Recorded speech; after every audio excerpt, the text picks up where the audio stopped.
सालों पहले किसी जंगल में 3 लड़कियां रहती थी। तीनों बहनें थी। सबसे बड़ी बहन का नाम संजना था, बीच वाली बहन का नाम सपना था और सबसे छोटी वाली बहन का नाम पायल था। वो हमेशा मिलजुल कर रहती थी। वो तीनों रोज जंगलों से लकड़ियां काटकर अपना गुजर बसर कर रहे थे। वे तीनों मिलजुल कर खुशी खुशी साथ रहते थे। धीरे धीरे उस जगह की सारी लकड़ियां खत्म होने लगी तो उनमें से सबसे बड़ी बहन संजना ने कहा, अब हमें ये जगह छोड़नी होगी क्योंकि यहाँ अब ज्यादा लकड़ियाँ काटने के लिए नहीं बची है, जिससे हम अपना गुजारा कैसे चला पाएंगे।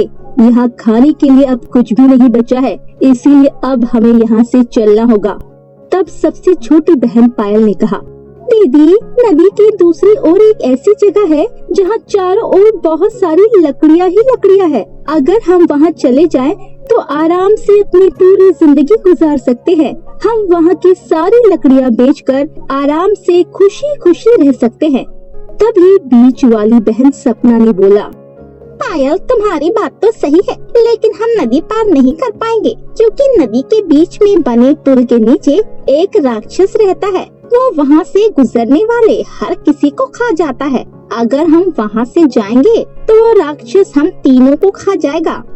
तब सबसे बड़ी बहन संजना ने कहा, सपना, तुम चिंता मत करो, मेरे पास एक प्लान है जिससे हम उस राक्षस को उल्लू बनाकर वो नदी पार कर सकते हैं। उसने अपनी दोनों बहनों के कान में कुछ कहा, जिससे सपना और पायल का डर बिल्कुल चला गया और वो सभी खुशी खुशी नदी की तरफ जाने लगे। पुल के पास पहुँचते ही सभी बहनें एक पेड़ के पीछे छुप गयी। तभी सबसे बड़ी बहन संजना ने पायल को कहा, पायल, पहले तुम जाओ और याद है ना जो मैंने तुम्हें समझाया था। हाँ दीदी, मुझे सब याद है। ये कहकर पायल पुल की तरफ बढ़ने लगी। पायल जैसे ही वो पुल पार करने लगी तभी अचानक वहाँ राक्षस आ गया। राक्षस को अचानक वहाँ देख पायल काफी घबरा गई, लेकिन उसकी बड़ी बहन ने जो प्लान बताया था उससे सोचकर पायल को दोबारा हिम्मत मिली और उसका डर बिल्कुल खत्म हो गया। तब राक्षस बोला, तुम कौन हो? तुम्हारी यहाँ आने की हिम्मत कैसे हुई? अब मैं तुमको खा जाऊंगा। तभी पायल कहती है, राक्षस महाराज, मैं तो बहुत छोटी हूँ ना, मुझे खाने से आपका पेट नहीं भर पाएगा। आप एक काम कीजिए, पीछे मेरी बड़ी बहन आ रही है, वो बहुत मोटी है, आप उसको खाकर अपनी भूख मिटा लेना। प्लीज मुझे छोड़ दो। राक्षस को पायल के मुंह से महाराज शब्द सुनकर अच्छा लगा और खुश होते हुए राक्षस ने कहा, ठीक है, तुम बहुत छोटी हो, तुम यहाँ से जा सकती हो, मैं तुम्हारी बड़ी बहन को खा लूँगा। पायल वहाँ से जल्दी से चली जाती है। इसके बाद सबसे बड़ी बहन संजना ने सपना को कहा, सपना, अब तुम जाओ, अब तुम्हारी बारी है और हाँ, ध्यान से जाना। ठीक है दीदी, मैं जा रही हूँ। इतना कहकर सपना पेड़ के पीछे से निकलकर पुल पार करने लगी। वहाँ राक्षस पहले से ही उसका इंतजार कर रहा था।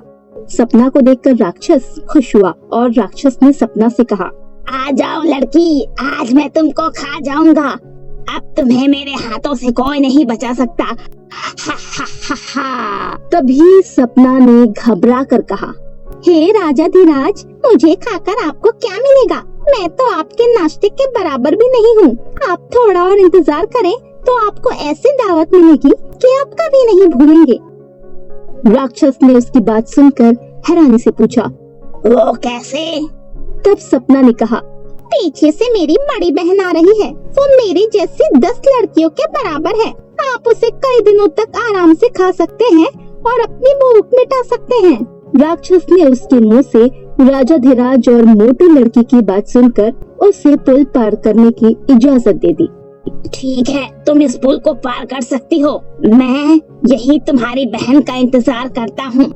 आखिर में सबसे बड़ी बहन पुल के ऊपर चढ़ी और उसे पार करने लगी। तभी उसके सामने राक्षस आ गया और जोर जोर से हंसने लगा। हा हा हा हा हा हा हा। हंसने के बाद राक्षस ने कहा, आज तो मजा ही आ गया, तुम बहुत ही मोटी हो, तुम्हें खाकर मैं अपना भूख मिटाऊंगा। आज तुम्हें मेरे हाथों से कोई भी नहीं बचा पाएगा। राक्षस की बात सुनकर संजना डर गई और कुछ कदम पीछे चलने लगी। तभी वहाँ सोफिया नाम की एक परी प्रकट हुई, जो दिखने में बहुत ही सुंदर लग रही थी। परी को अचानक वहाँ देख संजना बहुत खुश हुई और वो राक्षस बहुत क्रोधित हुआ और बोला, अरे मूर्ख परी, तू यहाँ कैसे आ गई? लगता है तुझे अंदाजा नहीं है मेरी शक्तियों का। अभी मैं तुझे एक और मौका देता हूँ, चली जा यहाँ से और वो मोटी लड़की मेरे हवाले कर दे, वरना आज तेरी जिंदगी का आखिरी दिन होगा। राक्षस की बात सुनकर सोफिया परी हंसने लगी और बोली, तू मुझे क्या दिखाएगा अपनी शक्तियाँ? तुझे जरा अंदाजा भी है मेरी शक्तियों का? जा जा, वरना मारा जाएगा। लेकिन राक्षस नहीं माना और वो जैसे ही सोफिया परी से लड़ने के लिए आगे बढ़ा, तभी सोफिया परी ने अपनी छड़ी निकाली और जैसे ही उस राक्षस पर घुमाई, तभी वो राक्षस बुरी तरह जलने लगा और जलकर खाक हो गया। तभी सोफिया परी ने संजना से कहा, तुम इस पुल पर क्या कर रही थी? तुम्हें पता नहीं था क्या? इस पुल पर एक राक्षस रहता है, तुम फिर भी यहाँ आई। अगर मैं सही वक्त पर नहीं आती तो अभी क्या से क्या हो जाता। मुझे माफ कर दीजिए परी जी, मुझे पता था कि इस पुल पर एक राक्षस रहता है, लेकिन मेरा इस पुल के पार जाना बहुत जरूरी था, क्योंकि मेरी 2 छोटी बहनें पुल के उस पार मेरा इंतजार कर रही है। अच्छा ये बात है, चलो तुम्हें तुम्हारी बहनों के पास ले चलती हूँ। इतना कहकर सोफिया परी ने अपना जादू चलाया और संजना को उड़ाकर नदी के उस पार उसकी बहनों के पास ले गई। पायल और सपना ने जैसे ही अपनी बड़ी बहन संजना को सही सलामत देखा, वो बहुत खुश हुई और उन्हें गले से लगा लिया। तभी संजना ने अपनी बहनों से कहा, इन्होंने ही मेरी जान बचाई है। तभी सपना ने परी से कहा, परी जी आपका बहुत बहुत धन्यवाद हमारी दीदी की जान बचाने के लिए। तभी परी ने पूछा, वैसे तुम सभी नदी पार क्यों करना चाहती थी? तब संजना ने बोला, परी जी हम नदी के इस पार इसलिए आना चाहते थे क्योंकि नदी के उस पार की सारी लकड़ियाँ खत्म हो गई है, जिसके कारण हम सही से खाना नहीं खा पाते थे, क्योंकि लकड़ियों को बेचकर जो पैसे मिलते थे उन्हीं से हम अपना गुजारा चलाते थे। और जब वहाँ की लकड़ियाँ खत्म हो गई, तब हमें मजबूरी में नदी के इस पार आना पड़ा। तुम चिंता मत करो, मैं तुम्हारी मदद करूँगी। इतना कहकर सोफिया परी ने अपनी जादू की छड़ी घुमाई और एक बहुत ही बड़ा जादुई चॉकलेट का घर प्रकट कर दिया। ये देखकर वो तीनों बहनें हैरान हो गई। तभी सोफिया परी ने उन तीनों बहनों से कहा, आज से तुम तीनों बहनें इसी जादुई चॉकलेट के घर में रहना। इस जादुई चॉकलेट के घर में तुम्हें कभी भी खाने पीने की कोई कमी नहीं होगी और तुम अपना पूरा जीवन इस घर में हंसी खुशी बिता पाओगी।